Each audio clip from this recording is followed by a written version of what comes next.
What's good, y'all? It's your boy BioSpider 3.0, keeping the action going with part 2 of the breakdown for my song Who Am I off my sophomore album, Silk Made Volume 1. Alright, so hopefully you guys have seen part 1 if you're watching this, part 2 video. But yeah, in part 1, I thought we were going to be able to break down the entire first verse, but I forgot. I realized that there was more to verse 1 that I thought that I needed to break down, so we weren't able to finish the entire breakdown in part 1, so we will be doing that in this video, and hopefully part 2 as well. I'm going to try to go as quickly as I can. So yeah, this video will probably be like around like 30 minutes of breakdowns between, finishing off the breakdown for part or verse 1, and then hopefully getting through verse 2 as well, and then I'll try to upload a final part 3 for the last verse, which is of course the third verse. Hopefully you guys can hear me well. I am filming in my room, and I do have the fan on, so hopefully if you guys hear some background noise, that's why. Hopefully that's not drowning out my voice too much. I know I do have a deeper voice, so hopefully you guys are able to hear me. But yeah, it is a little warm, so I got the fan going right now. Hopefully you guys can bear with me and hear me out. But yeah, so here we go. We'll waste no time. We'll jump into it. Finish off. We'll pick up where we left off basically for verse 1 in the last video. So yeah, so the next line to break down in verse 1 is the line where I say, "End result of a genetic experiment gone wrong or an accident gone right. Being selfish felt like a fatal mistake that could cut off the ones that he loved from a long life. Forced to think about his actions all night. Figures, like the ones he used to play with in his room under a small light." Alright, so basically for that part, getting into the breakdown. So Spider-Man's powers are the result of a spider bite, right? Obviously, everybody knows this by now. Radioactive spider bite that changed his genetic makeup. So even though I was never bit by a spider that gave me the same effect, sorry about that. My screen is gonna time out. Occasionally it just does that. So sorry about that when the screen just randomly goes black. But I'll bring it back anytime it does that. But anyways, I was saying, even though I was never bit by a spider that gave me the same effect, I acquired super power level skills, right, in the art of rap just through repetition and lots of practice. So just to give you guys some context, I've been rapping for, let's see, close to like 16 years now. I mean, I want to say I like really started writing around like 2010, 2009, 2010. About that time, about as far back I would say is when I like first really started, getting into rap and started writing my own stuff. And we're now in 2026. So yeah, it's been about like 16ish years of writing rhymes. And like I said, me and my friend Colin, we used to be in the my garage, and we would just watch ciphers and do ciphers of our own. We'd try to like freestyle, write our own rhymes and whatnot, and jot like rhymes down. And then eventually, we'd write like entire songs, and kind of like just show them to each other. And yeah, man, it's been a blessing. Just it's a trip when you look back at the years, and like you realize, at least for me, like realizing that me and him have been doing this for so long, and just seeing like how far our penmanship has come. I mean, not to brag or like toot my own horn or or his, but I'm just saying, like, if you know where we started out at, and then you could see like where our penmanship is now, man, it's a trip to look at, man. It's amazing, and I'm very thankful that God has given us the blessing and to develop these skills as far as rap, because I love rap. Rap is like one of my favorite music genres of all time.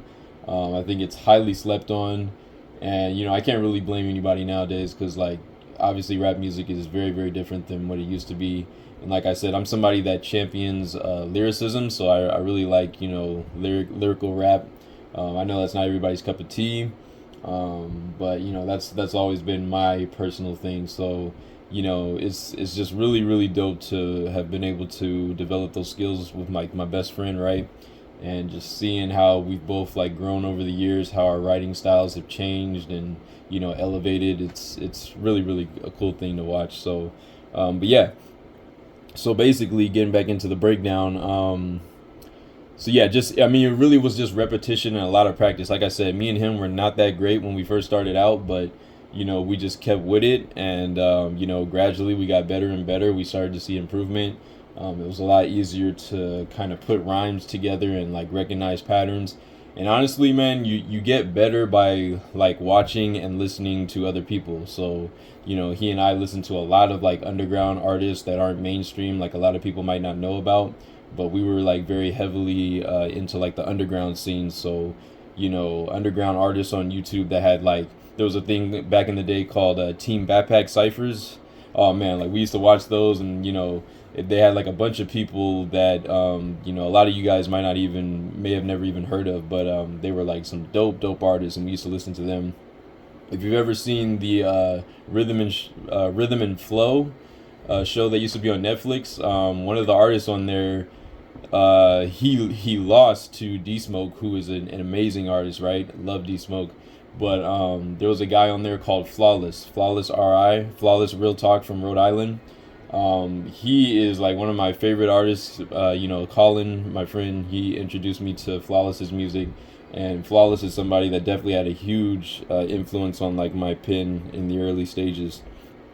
I can recall like listening to a lot of his songs. He had a series called Real Talk Pressure, and then it would be like a number. So it'd be like Real Talk Pressure 1, Real Talk Pressure 2. One of my favorites of that entire series is Real Talk Pressure 5. I mean, that is just an exceptional track. I absolutely love it. I'll probably do a breakdown of it on the channel one day. But I used to listen to that song and repeat. I mean, it spoke to me so much. The instrumental was amazing, and like his energy was just crazy throughout. So yeah, I just wanted to put that out there. So that's somebody that helped kind of like develop my current rhyme style. And I've obviously taken like bits and pieces from different artists over the years as I develop my own style. But yeah, so getting back into this, Peter Parker's bite probably seemed like an accident, right? So but things happen for a reason, and while Peter's powers probably felt like a curse at first, he used it not only to his advantage but to help others. So that's just kind of going back to the line where I say, end result of a genetic experiment gone wrong or an accident gone right. So I'm talking about me, right? So I'm saying like genetic experiment, I'm basically just talking about the fact that I'm a result of my parents mating, right? It's literally just genetics. I'm the genetic makeup of both of my parents, right? And then a little bit of their parents, and like, right, all the generations going back. But so that's just kind of like what that was about.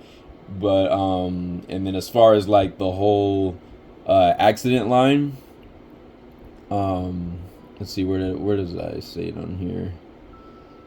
Yeah, so I'm just the result of them mating, right? And then you guys know like that running joke, like it's in TV shows and like movies sometimes, but they'll say like, oh, you were in an accident. Like sometimes their parents will tell their child like, oh, you were in an accident, or or their siblings might tell them that or whatever. And like I've always felt like that was a pretty like messed up joke, right? But like depending on the context, it can be funny. But like I've always felt like that's kind of like a messed up thing to say to somebody, right? Especially like your kid or your sibling. But like I get it, and like you usually hear that in like TV shows. I mean, hopefully nobody's like going around saying that in real life to their actual sibling or child. But yeah, I just and my parents have never said anything like that to me. Like obviously my parents like are very very loving. They've always been supportive of me.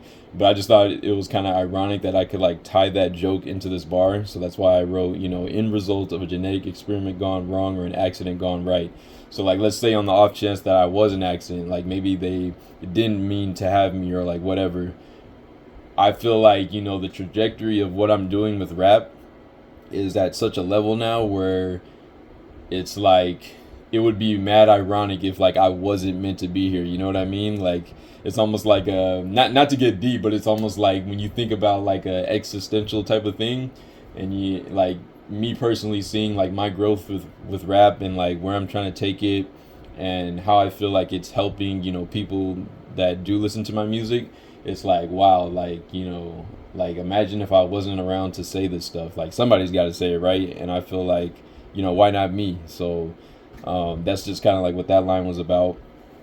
And then let's see. Okay, yeah, and then getting into the next lines, where I said, being selfish felt like a fatal mistake that could cut off the ones that he loved from a long life. So that bar is basically just kind of talking about how, when I was growing up, I tried not to be selfish and give back to the people I cared for. But I'm not perfect by any means, so I definitely was selfish with like certain things, and like there were times when, like, let's say like family members would pass away, and I would feel bad because I felt like I didn't spend enough time with them, like really like get to know them, or whatever it may be. And maybe that was me being like too selfish, like with my own time, and like just because, like, again, I was a kind of shy kid. I had a shy disposition, and a lot of times I was like kind of afraid to talk to adults because I always felt like adults were just so wise and like large, like just so much bigger than me, right? Like I was like, I'm just a kid, like I just got here, I'm still learning all this stuff. And I always felt like I could never really hold a conversation well with like older adults, like whether it be in my family or like strangers, family, friends, whatever. I just never was like, I never felt super confident in a room full of adults. So, like, again, when family members would pass away and whatnot, sometimes I'd like look back on it and feel kind of bad. Like maybe I should have, tried to, spend more time and like talk to them, get to know them, get some of their wisdom, so I could like learn these things as I'm going through life, and, hopefully pass them on someday. But, whatever it was, my shy disposition or whatever kind of like held me back from that. And sometimes I did feel like a little guilty afterwards. I mean, obviously, there's not much I could have done about that. But I mean, cause you're right, because that's just who I am. That's like part of my personality. But at least it was back then. Obviously, I'm not nearly as shy as I was, back then. But it's just something to kind of like talk about. It was a line that I just wanted to like quickly throw in there. And then I felt like also it was a callback to the Raimi Spider-Man movie. So that's why I said being selfish felt like a fatal mistake. So if you think about the Tobey Maguire Spider-Man movie, right, the first one, we obviously know that Uncle Ben was killed because Peter was trying to win that fight, right? His own selfish gain. He wasn't really thinking about Uncle Ben and whatnot. And then that's kind of like what ended up getting Uncle Ben killed, right? He was careless, and then went after that guy or whatever, and he let the guy go that cheated the prize money guy, or stole his. He didn't cheat him. He stole the money that the prize money guy cheated Peter out of, right, for winning the fight. And so Peter wanted his revenge, and that ended up getting Uncle Ben killed. So I just felt like that was kind of like a tie-in to what I was just talking about, like with the family members and stuff, and like kind of feeling guilty. Obviously, Peter's scenario is much more extreme because I've never like directly lost a family member in such a like extreme or dramatic way, like as like a direct like cause of like my actions, right? But I just thought it was something that I could like kind of tie into like the movie and whatnot. So that's what that line means. And then the next line says, forced to think about his actions all night. Figures like the ones he used to play with in his room under a small light. This is one of my favorite lines just because it's really two lines, but they're kind of like a connecting thought. So the word actions is kind of like it's meant to connect with the word figures in the next line. So I have like a little pause right there. I say forced to think about his actions all night, pause, and then I say figures, comma, like the ones he used to play with in his room under a small light. So like I'm forced to think about my actions, right? Like again, like did I spend enough time with this loved one or whatever, or like could I have done more maybe before they passed away and whatnot? Like that's something that those kind of thoughts will like keep you up at night sometimes, right? That's just part of being a human. And then figures as in like like obviously, right? Like figures, like obviously this is what would happen, or this was what the result would be. But then figures is also meant to connect to that word actions, as in action figures, right? Because you guys know me, the channel has been built off of action figure reviews. You guys know, like, action figures have been a very big part of my life, and they still are.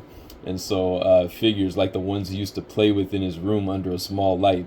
So right, so like when I was little, in the same room that I'm recording this video in right now, you guys can't see it, but there's like two nightstands on each side of my bed behind me, and there's like lamps on each side, and I used to play with my figurines and whatnot sometimes, like under that, like on the nightstands, or like on my floor, but like under that light basically. So that's kind of what I was like referencing there. And so I like how I was able to kind of connect that imagery of like playing with playing with figures and whatnot as a kid, under a small light, being like the lamps in my room. So, and just kind of like using that wordplay. So I told you guys I'm really big on like wordplay. I love wordplay, so I try to work it in whenever I can. And so that's basically what those set of lines meant. And then we get into the next set of lines.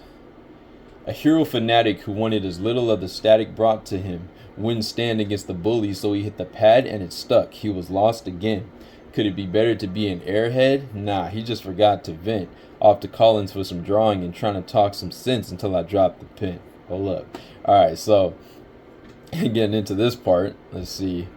So basically, I was never one to go looking for a fight. Like I said, I was always to myself. I was always like a respectful kid. I never was an antagonist or anything. I never went looking for fights and whatnot. So, I minded my business. I showed respect typically to my peers. But I had my fair share of bullies and rarely ever got into physical confrontation with them because, for one thing, I knew I'd get a whooping at home. And let me tell y'all, I'm a lot more scared of getting an ass whooping from my mom than like what any bully could do to me in a fight, because I can hold my own in a fight. I'm not saying like I've been in a lot of fights or anything. I really haven't. Like in my whole life, I haven't been in very many fights at all, but I can definitely hold my own. And so fighting a bully wasn't even like really my biggest fear. It was more getting my ass whooped by my mom when I got home. You know what I'm saying? Because my mom, you get your ass whooped. If you ever got your ass whooped by your parents, like really whooped, you know what I'm saying? Like, and obviously my mom was never like abusive or anything like that. Is just like just a way of disciplining us, right? She used to, that's just how some parents discipline their kids. I mean, I don't know, I'm not going to speak too much on it, but I feel like some of the parents nowadays are like a little soft when it comes to disciplining their kids. Because I'm like, man, some of y'all have never had your ass whooped, and it shows. You know what I'm saying? But we ain't gonna get too deep into that. But long story short, I did used to get whooped sometimes if I was acting up in school, and it set me straight. Because that stuff hurt, man, and I didn't want to go through that again. So when I got back to school, I got my act together, and so. So that was one of the reasons that I never tried to like push a fight like further or like escalate it or anything. And then and then some of those like bullies, right, they knew that they would, or sorry, I take that back. I knew that some of those bullies, right, probably could beat me in a fight, at least judging off their build compared to mine, right? If we're going purely off of like physical look and whatnot, I was a very like skinny, I was a scrawny kid back in the day, right? I was very lanky, didn't really have like any muscle. So I was like, there's a good chance I could get my ass beat, right? But, I'd be going down with a fight for sure. I'm going down swinging. I'm not going out like, I ain't gonna say the word, but y'all know what I'm trying to say, right? So, so that was that. And then obviously, there were like other ones where I was like, I'm sure I could take you. Like, there were, bro, I remember back in the day, there was kids that were like way smaller than me and like very less physically imposing. Because, I was always like a decent height. I was never like below average or anything. And I remember like kids like way littler than me would try to like pick on me, and I'm thinking like, bro, I will knock you the hell out right now. You know what I'm saying? Like, you better get on, bro. Like, you're lucky we in school, because I know like some kids use that as like a covering because they know there's adults around everywhere, and and whatnot. And so like if I'm the big kid fighting the little kid, they're gonna see me as the bully, right? They're gonna be like, oh, like you can't pick on somebody that's like way smaller than you. So I'm gonna be the one to get in trouble. So like I wasn't stupid, man. I wouldn't fall for like their ploys and stuff, but I know that's what they were like trying to do, was kind of like set me up. So that's like another reason why I avoided fights. But yeah, so most of the time I chose to just be the bigger man, just walk away from the fight. And then there wasn't a lot I could say back at that time, because I didn't know a lot of insults. Honestly, man, I was really like oblivious, or just kind of like naive when it came to like insults. It just wasn't my thing, man. I never was somebody that like liked to go out and just like insult people, like even in a joking way, because I'm a pretty empathetic person, and I'm always like thinking about what somebody might be going through.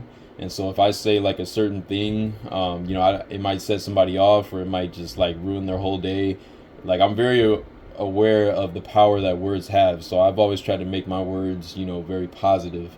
And so I was never somebody to just like go around and like start something with somebody, like whether it be verbally or physically. So that just wasn't who I was. Um, and so that's pretty much that. But then a lot of the treatment that I did get at school, obviously like it did get me a little angry inside, because I'm somebody like I said, I was out the way. I always did my own thing, and I just felt like sometimes I would get pressed for like no reason, just for being me, just for being a kid. And obviously like after a while that does kind of get to you, like it does kind of start to like mess with your mental.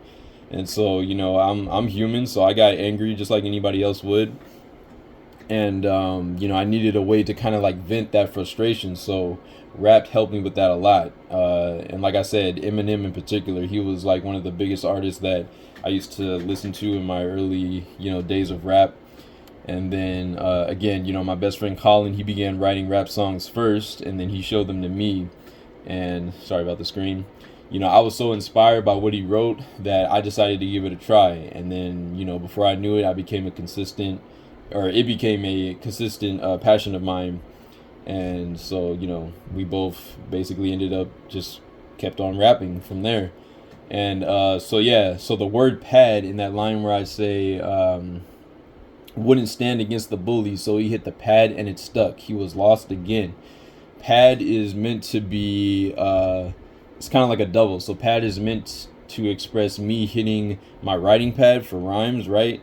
Similar to like punching a boxing pad. So like a boxer gets in there and they start throwing jabs at the pad. So it's kind of like a metaphor between like me hitting my rhyme pad with my pen is like me throwing, because in battle rap, at least you have punchlines, right? So punchlines, that's like a metaphor for like punching. It's like a boxer punching a bag or a pad. So that's kind of like what I was saying right there. And then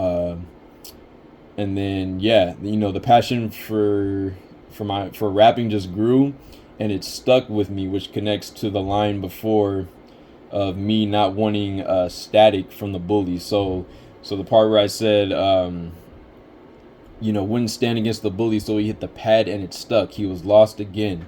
So like he hit the pad and it stuck. So basically, like every time I would like hit the the rhyme pad, like start jotting down rhymes and whatnot, it would kind of it stuck with me. Like every time I did it, I was like, man, like I like this, like I want to do it like more. So I kept doing it like more and more and more, and it was just something that stuck with me and never left. But then stuck is also kind of like meant to connect with the line before of me not wanting the static from the bully. So if you think of like static cling, right? That's like when you have like a static charge that build up between like two objects, and then like they end up clinging together. It's kind of like that. So just like again a little bit of wordplay with pad or like stuck and the static cling. So yeah, just kind of like playing with that idea. And then yeah, man, I just found myself kind of like lost in the world of rhymes in the best way possible, while searching for my identity as a kid becoming a young adult. So just going through the process of just figuring out who I was as I slowly grew into adulthood.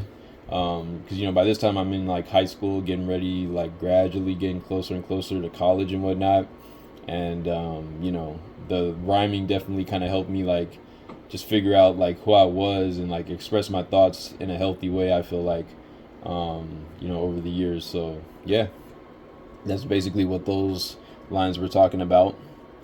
And then let's see, a lot of the people who gave me trouble back then came off as airheads, so I poked fun at this by saying, was it better to be like them? You know, was it better to be an airhead? And then I say, nah, he just forgot to vent. So that's, again, that's a play on words because, you know, I mean, of course not. I don't want to be an airhead. Like, why would I want to be like that? You know, if why would I want to be like an airhead? You get what I'm saying? So, I knew that deep down, I just needed some way to kind of blow off steam or air, like a vent, right? So, like, when you vent, you're venting your frustrations or whatever, like your thoughts. But then, like a vent, like an air vent, literally pushes out air. So, like, it's like the equivalent of somebody trying to blow off steam, basically, right? You're pushing that air out, so you're venting. So, like, that's why vent is kind of like a double in that sense. And then, so yeah, a lot of times I would go to Colin's place too. So, you know, Colin would come to my house and I would go to his house because he literally lived like right across the street from me, like dead ass, like right in front of me. Like I could just walk across the street and his house is right there. So sometimes I would go to his place and, you know, we would just start writing rhymes and like essentially draw out our scenarios in music form. So that just basically means like, so that's why, like, you know, I ended that line by saying, off to Collins for some drawing and trying to talk some sense until I dropped the pen. So we weren't literally drawing like pictures or anything like that, but we were essentially drawing pictures with words, right? We were trying to illustrate with our words. So, you know, that was the whole point of, you know, that line right there. All right, damn, I've already been talking 26 minutes and this video is going to cut off on me. Man, we didn't even get to verse 2.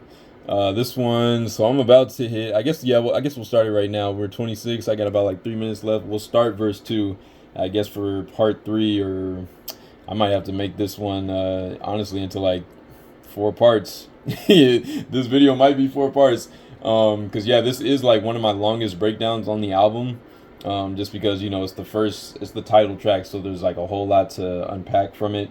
I try to put like a whole bunch of lyrical stuff into this track. So yeah, this one might take you know, maybe 4 parts, maybe 5. Hopefully not. I'll try to keep it at 4. Hopefully we don't go past 4. But you know, I want to break it all down for you guys. So, but yeah, I guess we'll just start with verse 2. So that was all of verse 1 right there. So getting into verse 2, one of the first lines to break down is when I say, stay cooking in the lab like Breaking Bad. Developed a special chemical concoction, my lifeline in a battle. And they want to know how I get through it. I get real technical with the physics, and I use web fluid. Guess you was tired of trying to figure out how someday you'd be on your own trying to make ends meet or end up paying the price. Another day in the life till I was given powers that I acquired as a later surprise. Alright, so to kind of break that down quickly, because we got about a minute. I'm always cooking up new rhymes and concepts, kind of like Walter White and Jesse Pinkman, right? Cooking up meth from the show Breaking Bad. So if you guys have never seen Breaking Bad, you know, that might not make too much sense to you, but go watch the show and it'll make a lot of sense. They basically were, you know, they were cooking crystal meth, a very special type of like crystal meth. It was like the blue something that they had like a specific name for it. So yeah, that's kind of like what that was about. A spider uses its spinnerets to produce silk strands from a chemical soup within its abdomen, whereas my brain holds the soup that forms these silk-made lines of mine. So, you know, silk-made lines, like that's a big. Oh dang, this is gonna end. All right, I'm gonna cut it off here, guys, and then I'll see y'all in part 3. All right, my bad. Thank you guys for watching this part. I'll see you in the next one. Take care. Peace.